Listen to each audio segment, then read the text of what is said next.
मेरी माँ मुझे घर में अकेला छोड़कर खुद पड़ोस में चली जाती और एक अनजान शख्स हमारे घर आ जाता।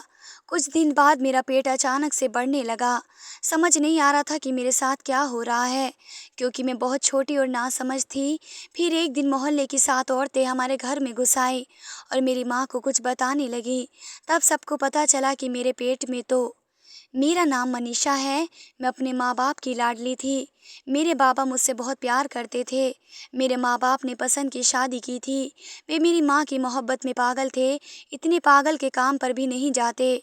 सारा ख़ानदान उनके प्यार पर हैरान होता। मेरे पापा ने शादी के बाद मेरी माँ को कभी अकेला नहीं छोड़ा। उनको गाँव से बाहर जॉब मिल रही थी, पर वे जॉब से भी इनकार करने लगे, क्योंकि इस तरह उनकी माँ की दूरी बर्दाश्त करनी पड़ती। पर मेरे पापा और माँ की मोहब्बत को किसी की नज़र लग गई। मेरी माँ एक बहुत अच्छी औरत थी, वे मेरा बहुत ख़्याल रखती थी। जब मैं 6 साल की थी तो मेरी एक और बहन इस दुनिया में आई, मगर इसको जन्म देते हुए मेरी माँ इस दुनिया से चली गई और मेरी वह बहन भी ज़िंदा नहीं रही। अब मेरा एक छोटा भाई था और एक मैं, हम बहन-भाई अकेले हो गए। मुझे मेरी माँ से बिछड़ जाने का बहुत दुःख था। मैं रात-रात भर रोती थी। मेरी बुआ हमें सँभालती, हमारे लिए खाना बनाती, पर वे हमसे तंग ही रहती, क्योंकि उनका अपना घर था, अपने बच्चे भी थे। मेरे पापा दूसरी शादी करने के हक़ में नहीं थे। वे माँ से उनके जाने के बाद भी बेवफ़ाई नहीं करना चाहते थे। वे कहते थे कि वे सारी उम्र दूसरी शादी नहीं करेंगे, पर मेरी बुआ ने ज़िद की और उनको समझाया कि अगर तुम दूसरी शादी कर लो, तो इस घर में एक औरत आ जाएगी, इस घर को सँभाल लेगी। मेरी बुआ का अपना घर नज़रअंदाज़ हो रहा था। उनका पति उनको यहाँ आने से रोकता था। वे बहुत परेशान थी। उन्होंने मेरे पापा को बताया कि मेरा पति कहता है, अब अगर तुम घर से निकली तो फिर सारी उम्र अपने भाई के घर ही बैठी रहना।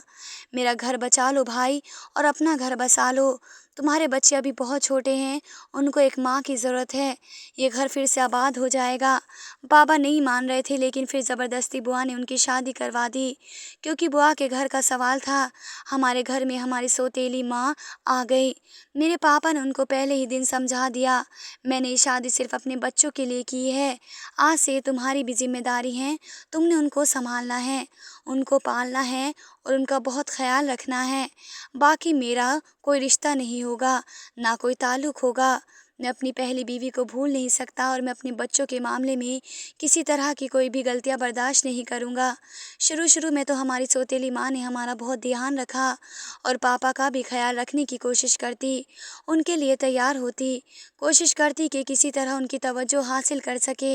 एक दिन तो पापा ने उनको अपने कमरे से ही बाहर निकाल दिया और एक दिन मैंने उनको कहते सुना कि मैं तुम्हारी खूबसूरती में आने वाला नहीं, मेरी पहली बीवी तुमसे ज़्यादा खूबसूरत थी। तुम्हें जिस काम के लिए यहाँ लाया हूँ इस पर ध्यान दो, इस घर को सँभालो, बच्चों को सँभालो, मुझसे दूर रहो। मेरी सौतेली माँ बहुत रोती। इस दिन के बाद से वे बदल गई। वक्त गुजरने लगा, मैं अपने भाई से बड़ी थी। मैं नोट किया करती कि अब माँ सिर्फ पापा के सामने हमें प्यार करती, पापा की गैर मौजूदगी में वह हमें डांटती मारती, मुझसे घर के काम करवाती और मेरे भाई का तो बिल्कुल भी ख्याल नहीं रखती, जबकि वह बहुत छोटा था। मैं खुद ही अपने छोटे भाई का ख्याल रखती और इसको संभालती थी। वक्त के साथ माँ की एक बेटी पैदा हुई और वे हर वक्त इसके साथ बिजी रहने लगी, यानी वे मेरे पापा को हासिल करने में कामयाब हो गई। मर्द को बहकाना वैसे भी औरत के लिए आसान होता है, वह भी तब जब वह औरत उनकी बीवी हो, इसकी शादी में हो। पर माँ का रवैया बदल गया, वे हमारा बिल्कुल भी ख्याल नहीं रखती, वे तो हमें खाना देना भी भूल जाती थी। उसने मुझे डराया था कि अगर बाबा पूछेंगे मैं तुम दोनों का ख्याल रखती हूँ तो तुम यही कहना कि हाँ, बहुत ख्याल रखती हैं। एक दिन मेरा भाई अपने घुटनों के बल चलता हुआ सारे घर में घूम रहा था। मुझे माँ ने बर्तन धोने बिठाया, वे जाने कब जलते हुए तंदूर में जा गिरा और बुरी तरह जल गया। बाबा उसको फ़ौरन अस्पताल लेकर भागे, पर उसने रास्ते में ही अपने ज़ख्मों की तड़प में दम तोड़ दिया। उसकी मौत के बाद से बाबा हर वक्त बहुत उदास रहने लगे। बस यूं लगने लगा कि बाबा भी मर जाएंगे, पर अभी उनमें जान बाकी थी। वे दिन रात रोते रहते, मैं भी बहुत रोती थी। वक्त से बड़ा कोई मरहम नहीं होता। वक्त के साथ ये जख्म भर गया। अब मैं बड़ी होने लगी। एक दिन मेरे पापा को हार्ट अटैक आया और दुनिया से चले गए। वह दिन मेरी ज़िंदगी का सबसे बुरा दिन था। अब माँ को किसी का डर नहीं था, उसको अपनी मनमानी करने की इजाज़त मिल गई। मैं तो सोच कर ही डर रही थी कि अब मेरा क्या होगा। मेरा एक चाचा था पर वे शराबी था। मेरी वही बुआ मुझे अपने घर ले जाने लगी, जिसने हमारा ख़्याल रखा था, तो उसके पति ने इनकार कर दिया। उसका कहना था कि जवान और खूबसूरत लड़की की ज़िम्मेदारी नहीं ले सकते, इसकी निगरानी कौन करेगा। बुआ ने मुझे तसल्ली दी, मेरी सौतेली माँ को आज़ादी मिल गई। अब वे कुछ भी कर सकती थी और इसे रोकने वाला कोई नहीं था।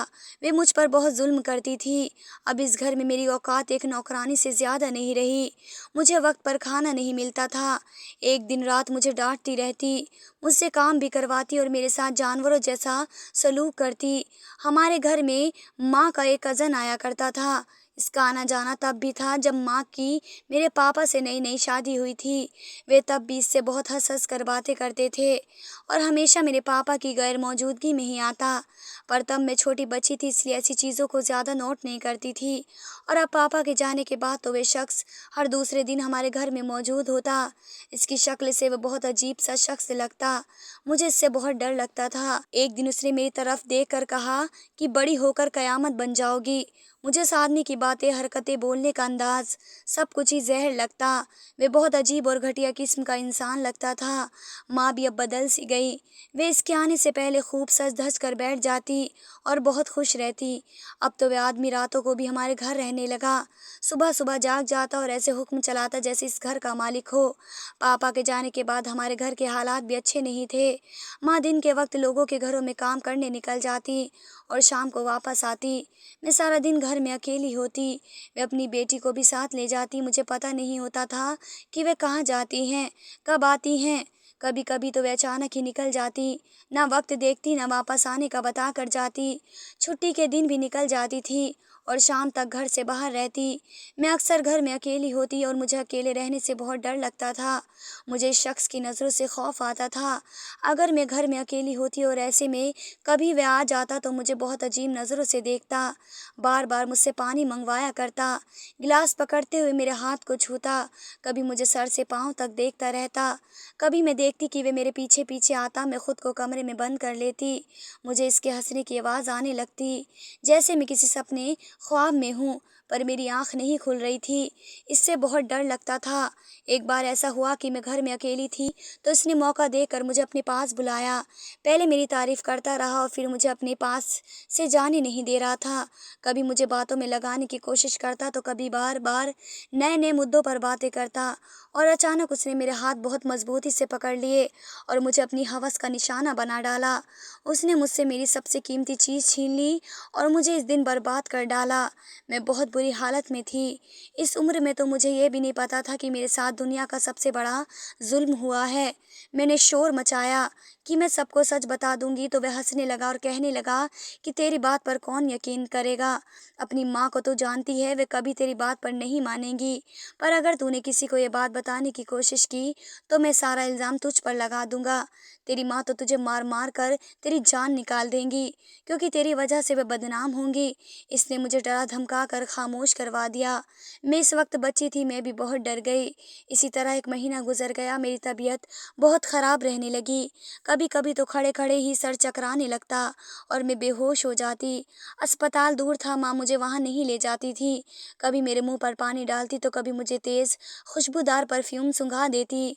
मुझे होश आ जाता, पर मेरी तबीयत ख़राब रहने लगी। और एक बात पर मैं खुद हैरान थी कि मेरा पेट जाने क्यों बढ़ता जा रहा था, जबकि इस घर में माँ की डांट और रूखी सूखी रोटी के अलावा मुझे खाने को मिलता ही क्या था। मुझे समझ नहीं आ रहा था कि मेरे साथ क्या हो रहा है। मैं माँ की गैर मौजूदगी में घर से बाहर निकल जाती, गलियों में अपनी सहेलियों के साथ खेलती। आखिर मेरी उम्र ही क्या थी। इस तरह मैं अपने सारे गम भूल जाती थी। पर गांव की औरतें मुझे अजीब नज़रों से देखती। मैं समझ नहीं पाती थी कि वैसा क्यों करती थी। आज भी माँ मुझे घर में अकेला छोड़कर खुद पड़ोस में चली गई। डर के मारे मेरा बुरा हाल था। मुझे रह रहकर यही डर सता रहा था कि कहीं वे दोबारा ना आ जाए। मैं डर से काँप रही थी। मेरा बदन काँप रहा था। शाम का वक्त था, मैं चारपाई पर बैठी माँ के आने का इंतज़ार कर रही थी। दिल तो कर रहा था कि खुद को कमरे में बंद कर लूँ और अभी बाहर नहीं आऊँ। मैं उन्हीं सोचों में गुम थी कि घर के दरवाजे पर किसी ने ज़ोर-ज़ोर से दस्तक दी। दस्तक की आवाज़ सुनते ही मुझे यूँ लगा जैसे मेरा दिल उतर कर हलक में आ गया हो। मैंने अपने माथे पर आए पसीने को पोंछा और काँपते हाथों से दरवाज़ा खोल दिया। सामने मौसी को खड़ा देखकर मेरी जान में जान आई, पर मौसी बिना कुछ बोले मुझे टटोलती नज़रों से देखती रही और दरवाजे से ही पलट गई। कुछ देर बाद वे दोबारा आईं और अब उनके साथ मोहल्ले की 4-5 औरतें भी थीं, जिन्होंने मेरे बढ़ते हुए पेट की तरफ इशारा किया। मैं कम उम्र थी, उन औरतों को एक साथ देखकर परेशान हो गई और अपने वजूद को संभालने लगी। वे मुझे देखते हुए एक दूसरे के कान में खुसर-फुसर करने लगी, मुँह पर हाथ रखती और हैरान नज़र आ रही थी। कुछ तो अपने कानों को हाथ लगाने लगी और मुझे पता ही नहीं था कि मेरे साथ इतना बड़ा ज़ुल्म हो चुका है। एक दिन माँ ने दाई माँ को घर बुलाया और कहा कि मुझे चेक कर दे। माँ मेरी ऐसी हालत से तंग आ गई थी। दाई माँ तो मुझे देखते ही हैरान रह गई और माँ से कहा कि तेरी बेटी से कोई गलती हो गई है, वक्त रहते कुछ कर ले, कहीं ऐसा ना हो कि पानी सर से ऊपर निकल जाए। तुम्हें इस पर नज़र रखनी चाहिए थी। कमबख्त बहुत ही हसीन है और जिस माँ की बेटी है कैसे मरने के बाद भी तेरे पति के सर पर सवार रही थी। कितने साल तक तूने इसको इसके दिल से निकालने की कोशिश की, जाने किसके साथ मुंह काला किया है, लेकिन इल्ज़ाम तो तेरे सर पर ही आएगा। अब यही कहेंगे तुम इसका ख्याल नहीं रख सकती थी। जहाँ भी मुंह काला किया है उसने, अब तुझे इस मामले को रफ़ा दफ़ा करना होगा। इस मामले को हल कैसे करूँ? सच कहते हैं लोग, जैसे माँ वैसी बेटी होती है। मेरे पास एक तरकीब है, बस जैसा मैं कहती हूँ वैसा ही करते जाना, सारा कुछ ठीक हो जाएगा। अब इसमें इसकी जान को खतरा है, लेकिन अगर जिंदा रहे तब भी तेरे लिए मसला होगा। मरती है तो मर जाने दे। इसने माँ को एक पुड़िया थमा दी। उसने जाने के बाद मुझे माँ ने बहुत मारा। पूछने लगी, बता तो तूने कहाँ मुँह काला किया है, ये किसका गुनाह है? मैंने डरते हुए माँ के गजिन का नाम बता दिया। वह हैरान रह गए, मेरे मुंह पर हाथ रख कर बोली कि खबरदार जो उसका नाम लिया। माँ ने मुझे ज़बरदस्ती वे पुड़िया पिला दी और मुझे अपने साथ रिक्शा पर बैठाकर कहीं दूर ले जाने लगी। गांव का उसूल था कि ऐसे मामलों में लड़की जिस लड़के के साथ पकड़ी जाती थी, गांव वाले उसकी शादी उसी लड़के से करवा देते थे और माँ के लिए मौत थी। वे कभी ऐसा नहीं होने दे सकती थी। वे कैसे बर्दाश्त कर सकती थी कि मेरी शादी उसके कजिन से हो जाए, इस कजिन से जिसको माँ खुद पसंद करती थी और उसके साथ ताल्लुक़ में थी। वे दोनों एक दूसरे के साथ एक नापाक रिश्ते में थे। माँ मुझे एक वीरान जगह पर छोड़कर खुद वहाँ से चली आई। मैं कितनी ही देर उस रिक्शा के पीछे भागती रही, रोती रही, कहती रही कि मुझे यहाँ छोड़कर नहीं जाओ, मुझे भी अपने साथ ले जाओ। पर वह जा चुकी थी। उसके गांव वापस जाकर ये बात फैला दी कि मैं किसी के साथ भाग गई हूँ। रात हुई तो मेरा डर से बुरा हाल था। मेरे चारों तरफ अंधेरा था। मैं रो रही थी कि अचानक मैं किसी से टकराई। वह कोई बूढ़ा आदमी था। उन्होंने मेरे सर पर हाथ रखा और मुझसे बहुत ही प्यार से पूछा कि बेटी क्यों रो रही हो, यहाँ क्या कर रही हो? मैंने उनको बताया कि मेरा बाप इस दुनिया में नहीं है और मुझे मेरी सौतेली माँ यहाँ छोड़ गई है। वे मुझे अपने घर ले गए। वहाँ उनकी बीवी थी। मैंने उनको बाकी की बात तो नहीं बताई, मगर मेरी जो हालत थी उससे उनको बहुत जल्दी पता ही चल जाता कि मेरे साथ क्या हुआ था और मैं किस हालत में थी। उन लोगों ने मुझे खाना खिलाया। मुझे बहुत भूख लगी थी। मैंने अगले दिन ये बात इस औरत को बता दी कि मेरे साथ ऐसा हुआ है, तो वह हैरान रह गई। इसी रात इसका बेटा शहर से आया। वह शायद वहाँ पढ़ता था और काफ़ी समझदार था। जब इसको ये बात पता चली तो उसने कहा कि एक सिक्के के दो पहलू होते हैं। हमें क्या पता कि ऐसा ही है, और अगर वाकई ऐसा ही है तो हम इसकी माँ को बुलाएंगे और पंचायत बिठाएंगे। ये लोग माँ के पास गए तो माँ ने ये कह दिया कि वे तो जाने किसके साथ मुंह काला करती फिर रही है और फिर इसी के साथ भाग गई। हमने कुछ नहीं किया। उन लोगों ने कहा कि ये सब तुम्हारे मसले हैं, तुम अपनी बेटी को वापस ले लो।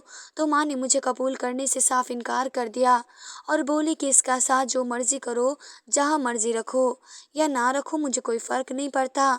गांव सारा जानता है कि इसके पाप किया है। मेरे घर में मेरी अपनी जवान बेटी है, मैंने इसका भी सोचना है। मुझे उसकी भी शादी करनी है। अगर ये मेरे घर में रही तो मेरी बेटी की ज़िंदगी बर्बाद हो जाएगी। इसके लिए कोई रिश्ता नहीं आएगा। आखिर मैं इसको अपने घर में क्यों रखूं? कौन सा अच्छा काम किया है इसने? अपने मरे हुए माँ बाप का मुंह काला करवाया और मेरा भी। माँ, कुछ तो ऊपर वाले से डर खाओ। तुम अच्छी तरह जानती हो कि मेरे साथ जुल्म हुआ है। मैंने कुछ गलत नहीं किया। मैं रो रो कर अपनी बेगुनाही साबित करने लगी, लेकिन इस औरत के ऊपर ज़रा बराबर भी असर नहीं हो रहा था। मैं इसको कभी नहीं अपनाऊंगी। ऐसी लड़कियों को भला कौन अपने साथ रखता है जो अपने माँ बाप की इज्जत को यूं नीलाम करती फिरती हैं। वे लोग जब वापस आए तो उनके बेटे ने मुझे अपने पास बिठाया और मुझसे बहुत सारी बातें पूछी। मैंने उसको शुरू से लेकर आखिर तक सारी बात बताई। उसने मुझे समझाया कि तुम बहुत भोली हो, लेकिन ये दुनिया भोले लोगों के साथ वही करती है जो तुम्हारे साथ हुआ है। आज से तुम बहादुर बनो, अच्छे बुरे की पहचान करना सीखो। कुछ दिन बाद उनके बेटे ने बहुत सोचने के बाद अपने माँ बाप को एक फैसला सुनाया, जिसे सुनकर उनके साथ साथ मैं भी हैरान थी। वे मुझसे शादी करना चाहता था, पर कौन से माँ बाप चाहेंगे कि उनके बेटे की मुझ जैसी लड़की से शादी हो। वे बहुत नाराज़ हुए, घर में झगड़े होने लगे। उनका कहना था कि वे जिस भी लड़की से शादी करने को कहेगा वे मान जाएंगे, मगर वे मुझसे शादी करने का ख्याल दिल से निकाल दें। वे कहने लगे, बेटा तू तो इस पूरे मोहल्ले का सबसे शरीफ लड़का है। सारा मोहल्ला तेरी शराफत की गवाही देता है। तू ये शादी करने के लिए नहीं रह गया। तूने ऐसा कौन सा गुनाह किया है कि तेरी शादी इस लड़की से हो? ये तेरी दूसरी शादी है या तेरे में कोई खराबी है? हम इस लड़की को अपने साथ अपनी बेटी बना कर रखेंगे, इसका ख्याल रखेंगे, इसके लिए इसके हिसाब से कोई रिश्ता भी तलाश कर लेंगे, लेकिन तुम मुझसे शादी करने का ख्याल दिल से निकाल दो। इस लड़के का कहना था कि आप लोग खुद ही कहते हैं कि मैं बहुत अच्छा इंसान हूँ, सारा मोहल्ला मेरी तारीफ़ें करता है, तो अब यही तो मेरी अच्छाई का इम्तिहान है कि मैं किसी ऐसी लड़की से शादी करूं जिसको एक मर्द के नाम और पनाह की ज़रूरत हो। सबने उसे बहुत रोका। सब रिश्तेदारों ने, दोस्तों ने, यहाँ तक के मोहल्ले वालों ने भी रोका, पर उसने अपने घर वालों के खिलाफ जाकर मुझसे शादी कर ली। हमारी शादी में कोई भी खुश नहीं था। मैंने शादी से पहले उससे ये बात कही थी कि अगर वह चाहता है तो अपना फैसला बदल सकता है, लेकिन मैं उस शख्स पर हैरान थी कि वह अपनी बात पर पक्का था कि दुनिया के सारे मर्द बुरे नहीं होते। कुछ मर्द मेरे पापा जैसे भी होते हैं और इस आदमी जैसे भी। मेरे पापा ने किसी से मोहब्बत की थी और इस मोहब्बत को अपना नाम दिया था, और ये आदमी आज मुझे अपना नाम और अब पनाह देकर मेरी ज़िंदगी बचा रहा था। हमारी शादी से अगले दिन ही मेरे पति के माँ बाप घर छोड़ कर चले गए। उनका कहना था कि वे इस घर में नहीं रह सकते जहाँ उनकी बात की कोई कीमत ना हो। मुझे इस बात पर बहुत दुख हुआ और मैंने अपने पति से कहा कि आप दूसरी शादी कर लें। मेरा पति हंस दिया और कहने लगा कि तुम दुनिया की पहली बीवी हो जो शादी के दूसरे दिन ही अपने पति की दूसरी शादी करने की इजाज़त दे रही हो। आपने मुझसे ये शादी मुझे नाम देने के लिए की है। आप दूसरी शादी अपने दिल की मर्जी और अपने माँ बाप की खुशी के लिए कर लें। जिस लड़की से वे कहते हैं शादी कर ले, वे भी खुश हो जाएंगे और मैं भी घर के किसी कोने में पड़ी रहूंगी। मुझे कोई मसला नहीं होगा। मेरे पति ने तब मेरा हाथ थामा और मुझे कहा कि तुमको अपनी यह सोच बदलनी है। तुम्हें खुद अपनी इज्जत करना सीखना होगा। तुम क्यों किसी कोने में पड़ी रहोगी? तुम मेरी बीवी हो, मैं तुम्हारी जगह इस दिल में किसी और को नहीं दे सकता। तुम मेरे दिल पर ही राज करोगी और इस घर पर भी। तुम्हें बदलना होगा। तुम्हें एक मासूम बच्ची नहीं बल्कि मजबूत औरत बनना होगा। माँ बाप कभी औलाद से दूर नहीं रह सकते। अभी वे लोग गुस्सा में हैं, वे लोग वापस आ जाएंगे। उनको मनाना मेरा काम है, ये तुम्हारा सर दर्द नहीं है। तुम्हें इसके बारे में फिक्र नहीं करनी चाहिए। और मैं दावे से कहता हूँ कि आज से 6-7 महीने बाद अगर मैंने दूसरी शादी का नाम लिया तो तुम मुझसे रूठ जाओगी। अब तुम्हें ये दिन ज़रूर याद कराऊंगा। मेरे पति की बातों से मुझ में बहुत हिम्मत आ गई। मैंने ज़िंदगी में जितने भी दुख झेले उन सब को भूल कर एक नई ज़िंदगी शुरू करना चाहती थी। मेरे यहाँ एक बेटा पैदा हुआ, पर वह सिर्फ 1 हफ्ते तक ही जिंदा रहा और पैदा होते ही 1 हफ्ते बाद उसकी मौत हो गई। वे शायद दाई माँ की दी हुई पुड़िया थी जो मेरी माँ ने मुझे ज़बरदस्ती पिला दी। बच्चा बहुत कमज़ोर था, पर उसके बाद मुझे ऊपर वाले ने 3 औलादों से नवाजा। मेरा पति एक समझदार और अच्छा इंसान है। मैं उसके साथ बहुत खुश हूँ, और जो अंजाम मेरी सौतेली माँ का हुआ वह किसी दुश्मन का भी नहीं होगा। माँ ने उसी शख्स से शादी कर ली थी, पर वे भूल गई थी कि दरिंदा हमेशा दरिंदा ही रहता है। उसको जहाँ भी मांस नज़र आता है वह हमला ज़रूर करता है। जब इस गंदे आदमी ने मेरे साथ वह सब किया था तो उसने मेरी बात पर यकीन नहीं किया। पर जब इसी शख्स ने वही सब उसकी अपनी बेटी के साथ किया तो माँ ने इस शख्स को जान से मार डाला और पुलिस उसको पकड़ कर ले गई। पर कोई सबूत ना होने की वजह से माँ पर केस नहीं बना। उनकी बेटी ने खुदकुशी कर ली और सुना है अब माँ पूरी तरह पागल हो चुकी हैं। वे सारा दिन इसी गांव की गलियों में फिरती हैं। गांव वाले इसे बचा कुचा देते हैं, वे खा लेती हैं और अब यही उसकी ज़िंदगी है। मैं तो कहती हूँ उसको कभी सुकून नहीं मिले। ऐसे लोगों के साथ ज़रूर गलत होता है जो मासूम बच्चों की इज्जत पर हमला करते हैं और उनसे उसकी मासूमियत छीन लेते हैं, उनको इतनी कम उम्र में रोग लगा देते हैं। ऐसे लोग किसी तौर पर भी माफ़ी के लायक नहीं हैं। धन्यवाद दोस्तों।